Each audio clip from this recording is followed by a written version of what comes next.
Lengser wengi sliramu tumake sirno aja tani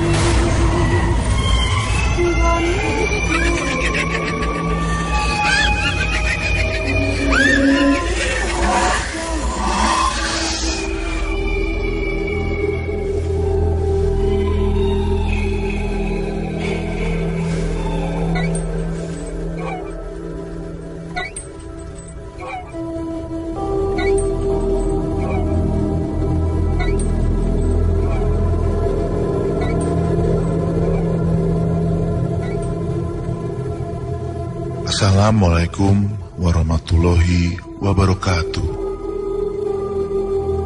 Selamat malam Jumat insan muda. Apa kabar? Tidak terasa 1 bulan sudah kita tidak bertemu. Dan sekarang saatnya kembali menyuguhkan cerita-cerita seram buat kamu insan muda, dan akan membuat kamu kembali bermimpi buruk. Selama bulan Ramadan kemarin memang tidak on air, tapi bukan kami berhenti untuk terus mencari fenomena-fenomena seram di sekitar kami. Banyak sekali insan muda yang tetap mendatangi tim Nightmare Set Ardan FM untuk menantang uji nyali, berbagi cerita seram, atau hanya sekedar ngobrol-ngobrol saja. Tapi ada satu hal yang menarik, ketika beberapa hari sebelum Lebaran, seorang insan muda bernama Ridwan datang untuk sahur bersama kami. Saat kami semua sedang makan, tiba-tiba Ridwan pamit dengan terburu-buru. Siangnya kami coba mencari tahu dengan mengirimkan SMS, bertanya kenapa dia terburu-buru pamit tadi malam. Di SMS-nya Ridwan menjawab bahwa ada sosok wanita berbaju merah melintas di ruang meeting atas yang membuat dia takut dan pergi terburu-buru. Pertemuan dengan insan muda juga menghasilkan 2 cerita seram yang akan dibagi kepada kamu malam hari ini insan muda. Dan baiklah, sekarang langsung saja kita dengarkan cerita pertama yang akan langsung dilanjutkan dengan cerita seram kedua. Selamat mendengarkan, dan selalu ingat, jangan pernah dengerin sendirian.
Aku melihat Rama masih tertidur pulas dan nyenyak.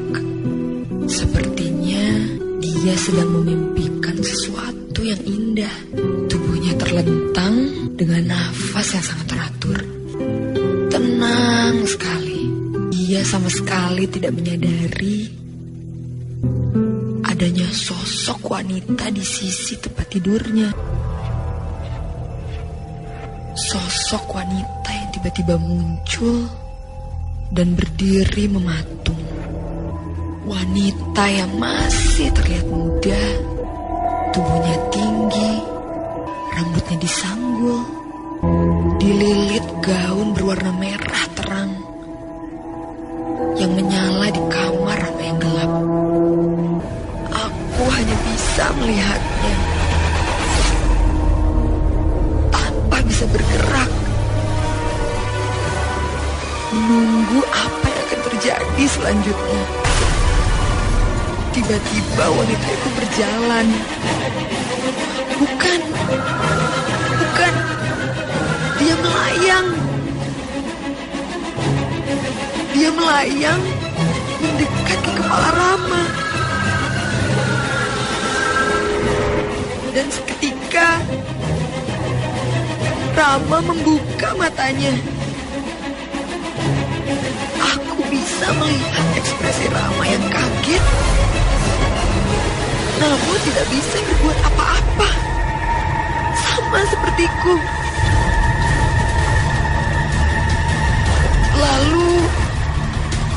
Lalu wanita itu mendekatkan wajahnya sehingga sangat dekat dengan wajah Rama.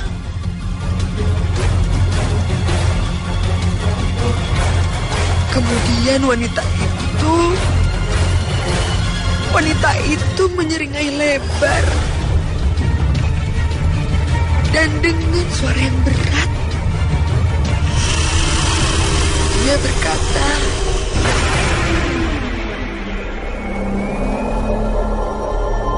"Assalamualaikum." Cut! Setengah berteriak, aku menghentikan proses syuting scene ini. Aku mulai kesal. Semua kru pun nampak menahan kekesalan. Gesti yang memerankan hantu wanita di film ini sudah berkali-kali gagal saat mengucapkan Assalamualaikum. Aku bukan hanya menginginkan suara yang berat, tapi juga menyayat hati. Sementara Gesti hanya terdengar berat saja waktu mengucapkannya. Tidak bisa membuat orang merinding. Setelah aku menegur Gesti dan kembali menegaskan apa yang jadi keinginanku, aku memutuskan untuk menghentikan syuting sejenak untuk beristirahat. Selain karena aku sudah mulai lelah dan tidak fokus, Gesti pun meminta waktu untuk berlatih mengucapkan Assalamualaikum sesuai dengan yang aku inginkan. Ya, semoga saja saat mulai lagi nanti Gesti bisa lebih baik dan syuting pun segera selesai.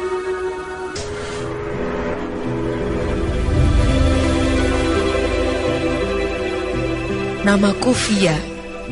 Aku seorang sutradara lokal, masih merintis karir di kota Bandung yang sangat kreatif ini. Beberapa minggu yang lalu, seorang produser ternama di Jakarta menemuiku. Dia berkata, dia sudah melihat beberapa filmku dan sepertinya cara berpikir kami sama. Dia menantangku untuk membuat film horor dalam waktu 3 bulan saja. Dia akan mendanai semuanya dan aku menyetujuinya dengan syarat aku punya hak penuh atas jalan ceritanya. Dan kami pun sepakat. Itulah awalnya aku ada di sini. Di sebuah rumah tua di daerah Jalan Bengawan. Rumah ini dihuni oleh seorang nenek-nenek yang diurus oleh seorang laki-laki remaja. Dari awal perencanaan film ini, aku langsung berpikir tentang rumah ini. Rumah yang memang hampir tiap malam aku lewati ketika aku pulang ke kosan. Dari depannya saja, rumah ini sudah membuatku merinding. Entah apa yang ada atau pernah terjadi di rumah ini. Yang jelas, ini bukan rumah tua biasa.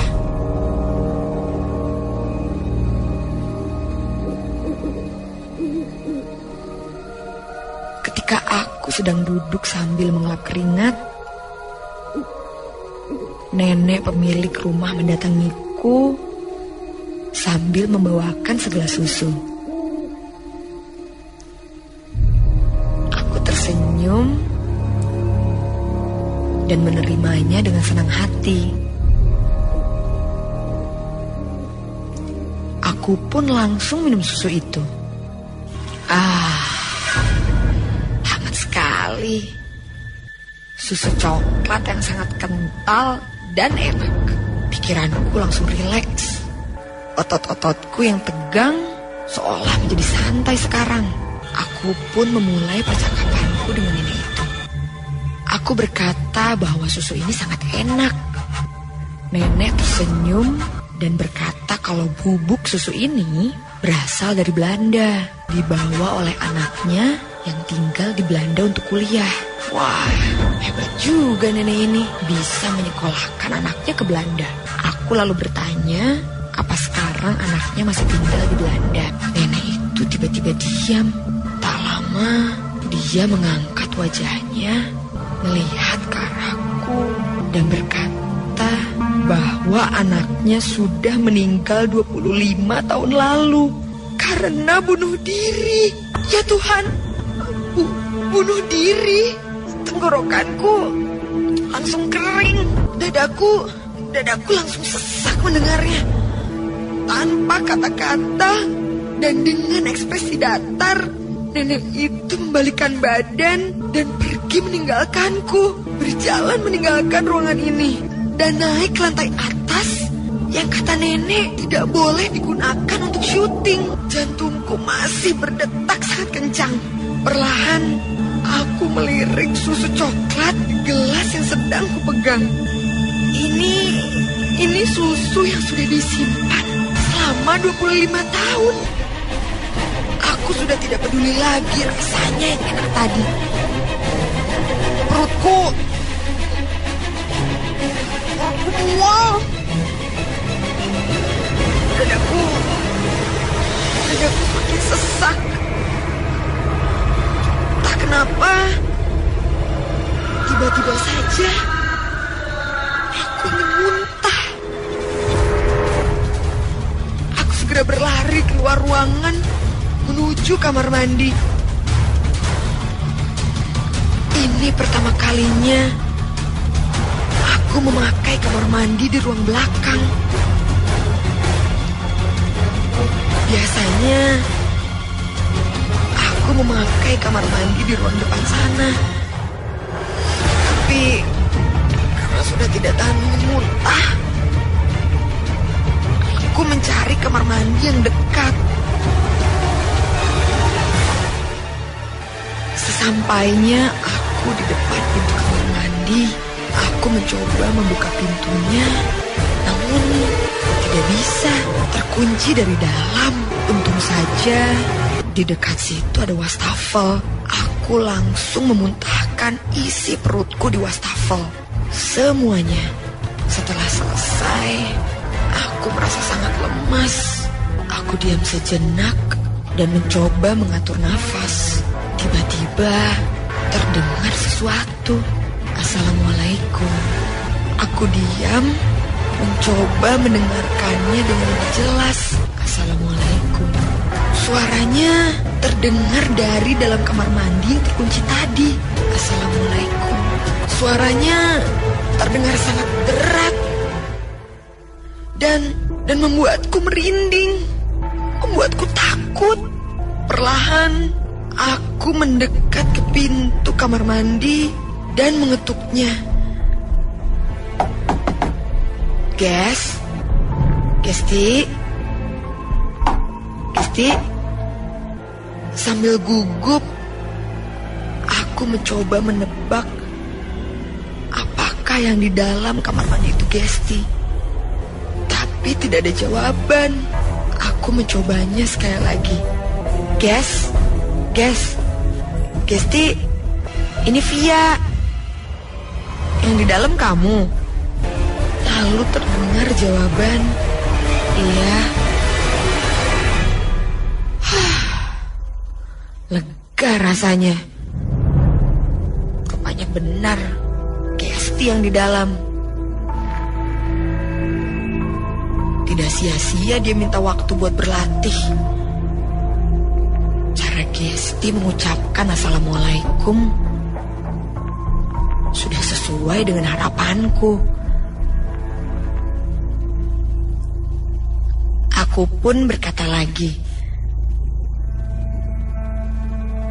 masih lama guys di kamar mandinya. Kalau bentar lagi aku tungguin aja ya.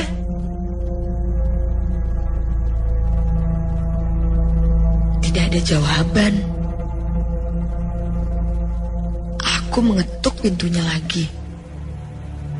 Ges, kamu lagi ngapain sih? Lagi-lagi tidak ada jawaban. Entah kenapa, aku merinding lagi.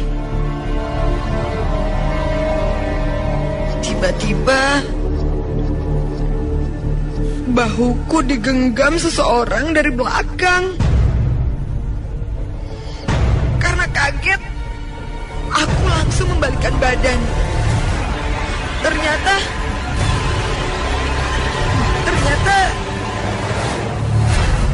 itu nenek pemilik rumah. Aku gemetaran dan belum sempat berkata apa-apa. Nenek itu berjalan mendekat ke pintu kamar mandi, memegang gagang pintunya, dan dengan mudah dia membukanya. Ya Tuhan, ternyata kamar mandinya kosong. Dan yang lebih mengerikan, di sana, di kamar mandi itu tergantung tali yang dibuat untuk gantung kiri. Mulutku menganga melihatnya. Tiba-tiba nenek itu berkata,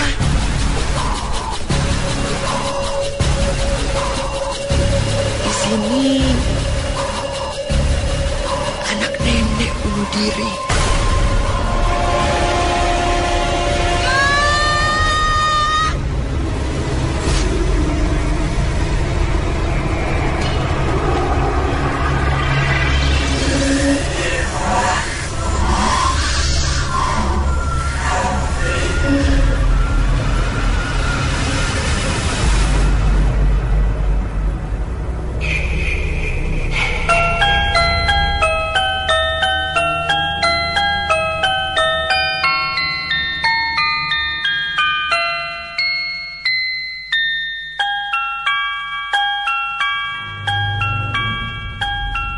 Seminggu kemudian, syuting selesai.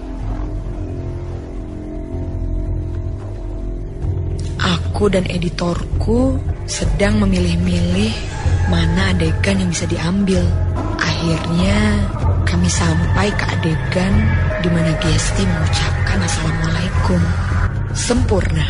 Gesti berakting sesuai harapanku. Tak lama, pintu kosanku diketuk. Aku membukanya. Dan ternyata Gesti. Wajahnya pucat. Dan dia tampak gemetaran. Belum sempat aku bertanya kenapa, Gesti berbisik di telingaku. Dia berkata, "Yang bilang Assalamualaikum itu bukan saya, tapi seseorang yang waktu itu berdiri di sebelah saya."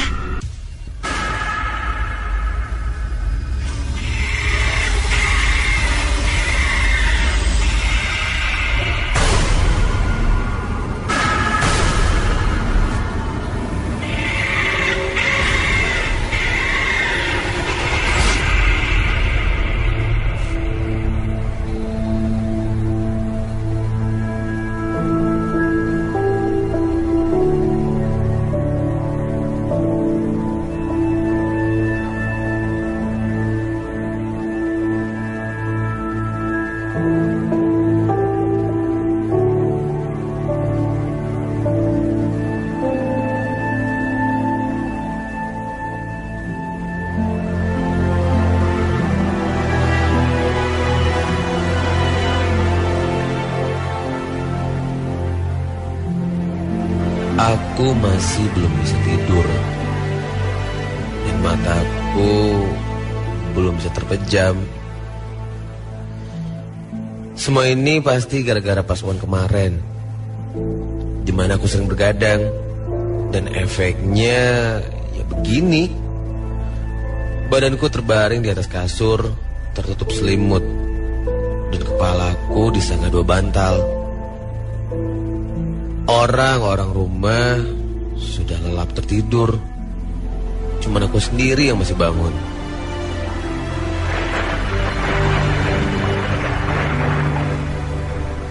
Hening. Cuman suara hujan dan tetesan air bocor yang menetes jatuh ke baskom yang sudah kutaruh di bawah kasur.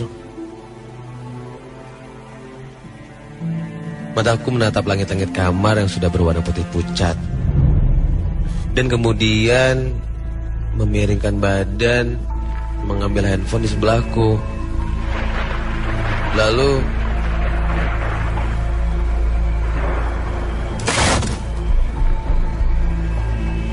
apaan tuh?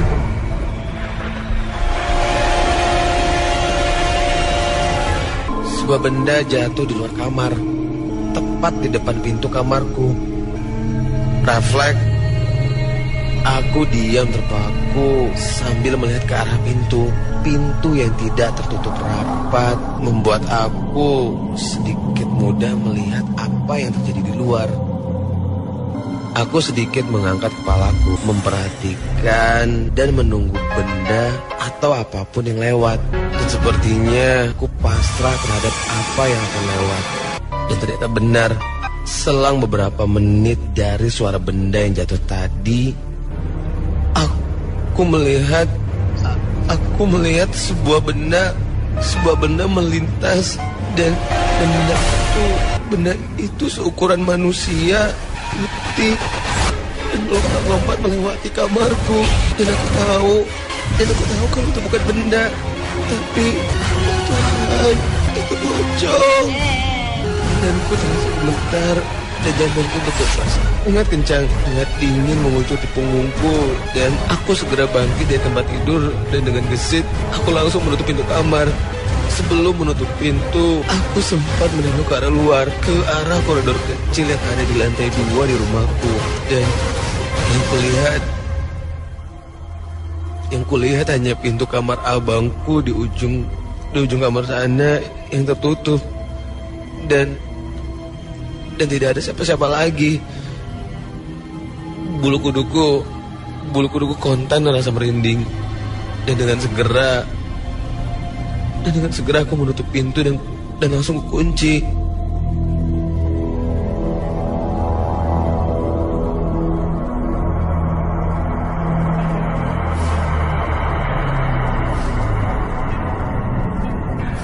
Langsung aku menutupi diri dengan selimut, membaca doa dan berharap ngantuk dan segera tertidur. Tapi nampaknya kemunculan tadi itu baru permulaan. Buktinya sekarang aku merasakan kalau ada seseorang di sebelahku. Dia mengeluarkan suara seperti orang mendengkur. Dan bunyinya bising sekali. Aku bertahan dan semakin kuat untuk memejamkan kedua mataku di bawah selimut, serta merubah posisi memunggunginya sambil menutup kedua telingaku. Selang beberapa menit kemudian,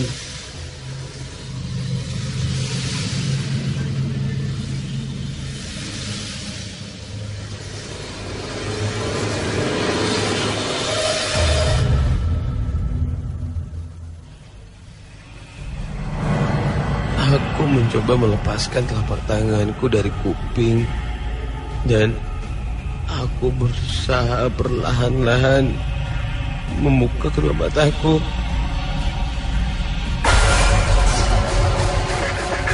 Anjrit, muka pocong itu tepat di depan mukaku.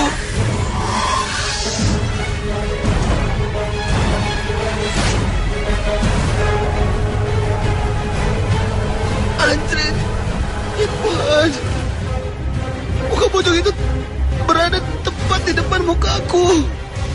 Kita berhadapan dalam jarak yang sangat dekat. Mukanya yang lebam, persis seperti orang habis berlin.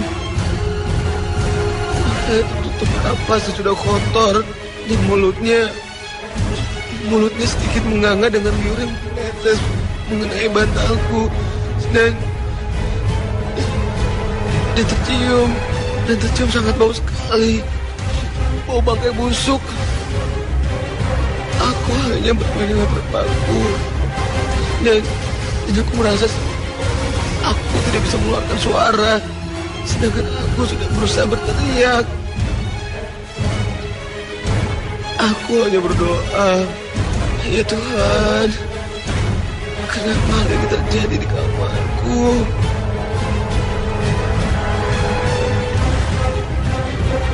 Setelah beberapa lama, pocong yang ada di hadapanku kemudian menghilang.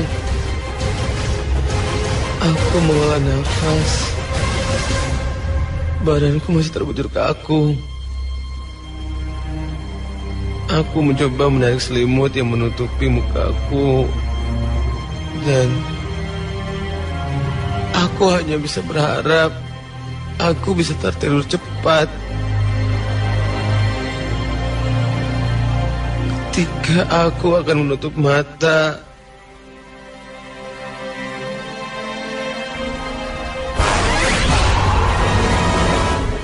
tiba-tiba dari arah belakang punggungku, astaga, ya Tuhan, apa lagi ini?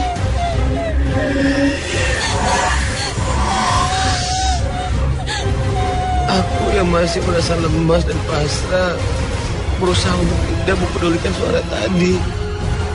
Tapi tangisan itu semakin lama semakin terasa keras.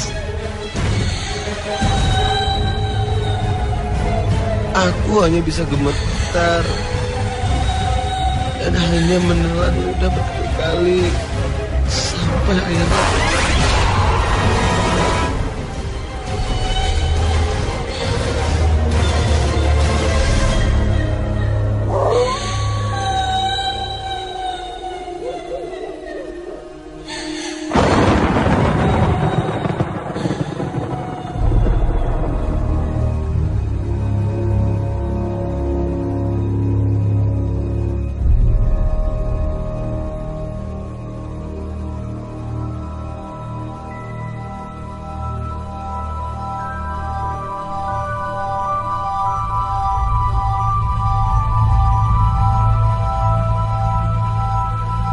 keesokan paginya, aku tidak menceritakan kepada siapapun. Karena aku berpikir, ini sepertinya hal yang kecil kalau aku menceritakan kepada keluargaku. Karena keluargaku tidak percaya akan tahayul. Bisa diketahui banyak orang nantinya. Malam harinya, aku sudah periksa semuanya. Pintu yang tertutup, selimut, sapu lidi, dan banyak lagi yang aku siapkan. Karena aku merasa takut jika hal seperti itu datang lagi. Tapi sampai jam 2 pagi, syukurnya tidak ada yang terjadi. Dan aku pun tertidur.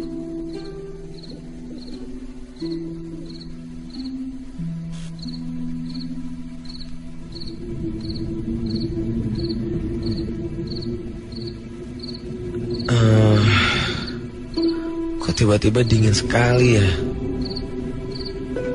Padahal aku udah memakai selimut. Tanganku meraba-raba untuk mencari selimutku. Loh, Kok mana selimutnya? Dengan masih keadaan mata tertutup, aku masih mencoba meraba-raba mencari selimutku. Loh, ini apaan ya? Kok keras, dingin? Apa ini? Pelan-pelan aku mencoba membuka mataku yang masih terasa ngantuk. Tanganku dan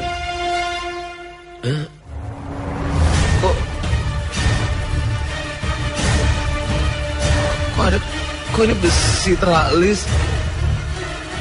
Apa ini? Astaga.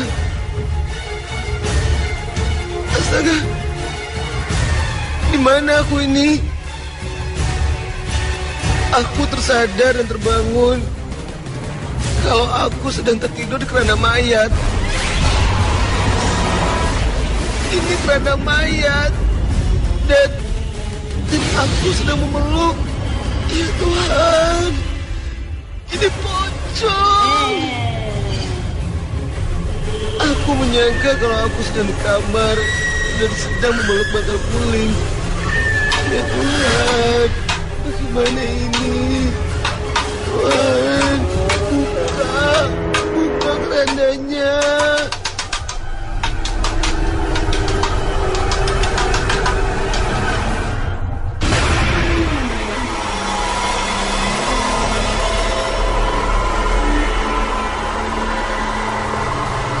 Dan aku terbangun. Hah? Ini mimpi. Aku terbangun di kamarku dengan baju dan jam yang sama seperti baru saja aku mengalami semua itu. Dan tiba-tiba, anjir, suara apa lagi itu? Sepertinya suara itu berasal dari luar kamar, tepat di depan pintu kamarku. Dan aku mencoba untuk menunggu sesuatu untuk melewati kamarku. Dan suara itu dalam beberapa detik tiba-tiba melintas. Aku melihat sesosok bayangan putih. Itu bukan cahaya. Tapi yang tadi aku lihat itu pocong. Tuhan, ini seperti yang pernah aku alami. Ini cerita 2 hari yang lalu. Ya Tuhan, kenapa hal ini terulang lagi?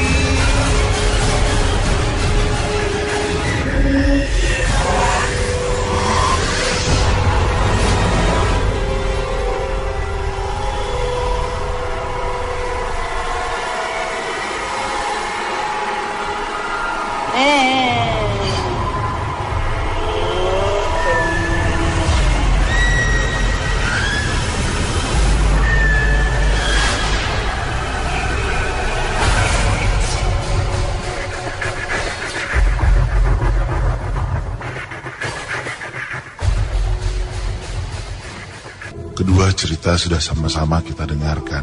Bagaimana insan muda? Ada yang terasa aneh di sekitar kamu? Atau mungkin tiba-tiba perasaan kamu jadi tidak tenang? Jangan takut. Tuhan menciptakan makhluk gaib bukan untuk mengganggu kita. Selama iman kita tebal dan kuat, dunia gaib hanyalah pelengkap kehidupan manusia saja yang berjalan berdampingan dengan kita. Sekarang saatnya pamit. Saya mengucapkan terima kasih dan selamat bergabung kembali. Kita bertemu lagi minggu depan. Selamat malam Jumat. Dan jangan pernah dengerin sendirian.